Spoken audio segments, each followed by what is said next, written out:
जब सरकार ही supreme court की बात नहीं सुनेगी तो जनता कैसे सुप्रीम कोर्ट पर भरोसा करे। कोर्ट की एक टिप्पणी ने सुप्रीम कोर्ट के मन की बात को जनता के बीच रख दिया है कि किस तरीके से देश में जुडिशरी पर सवाल उठ रहे हैं। नमस्कार, मैं हूं अनुष्का पवार और आज हम चर्चा करेंगे देश में किस तरीके से डेमोक्रेसी खत्म हो रही है। देश में डेमोक्रेसी है या नहीं, इस बात पर सवाल उठ रहे हैं। ये बात हम सबको पता है कि डेमोक्रेसी के 4 पिलर्स हैं: एडमिनिस्ट्रेटिव, लेजिस्लेटिव, जुडिशरी और मीडिया। लेकिन अब इन 4 स्तंभ में से एक स्तंभ पर खतरा मंडरा रहा है, वो है जुडिशरी। कुछ दिन पहले संसद में वक्फ बिल पास हुआ और राष्ट्रपति के हस्ताक्षर के बाद कानून बन के देश भर में लागू हुआ, जिसके बाद से देश के कुछ इलाकों में इस कानून का विरोध भी किया जा रहा है। पश्चिम बंगाल का मुर्शिदाबाद इन इलाकों में शामिल है।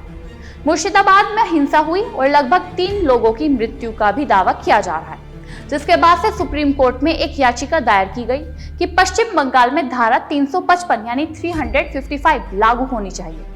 धारा 355 के अनुसार राज्य में केंद्र सरकार के अनुसार काम किया जाएगा। ये धारा 356 राष्ट्रपति शासन का ही एक पार्ट है, जिसको लेकर सुप्रीम कोर्ट ने याचिका को खारिज करते हुए अपना दुख जाहिर किया।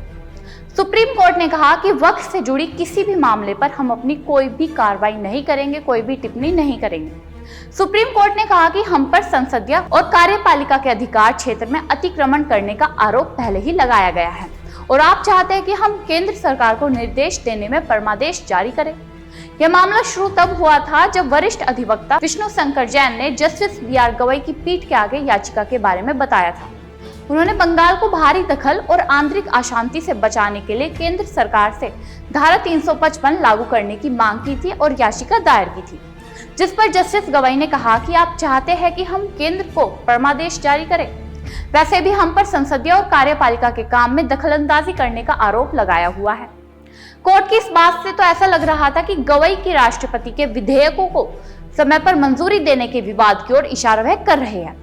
तो इससे एक ही सवाल उठता नजर आ रहा है कि जिस सुप्रीम कोर्ट पर हम खुद से ज्यादा भरोसा करते हैं, न्याय की उम्मीद रखते हैं, क्या उस सुप्रीम कोर्ट के साथ अन्याय नहीं हो रहा है? इस पर आपकी क्या राय है? कमेंट बॉक्स में जरूर बताइएगा। तब तक के लिए देखते रहिए न्यूज विद अनुष्का पवार। धन्यवाद।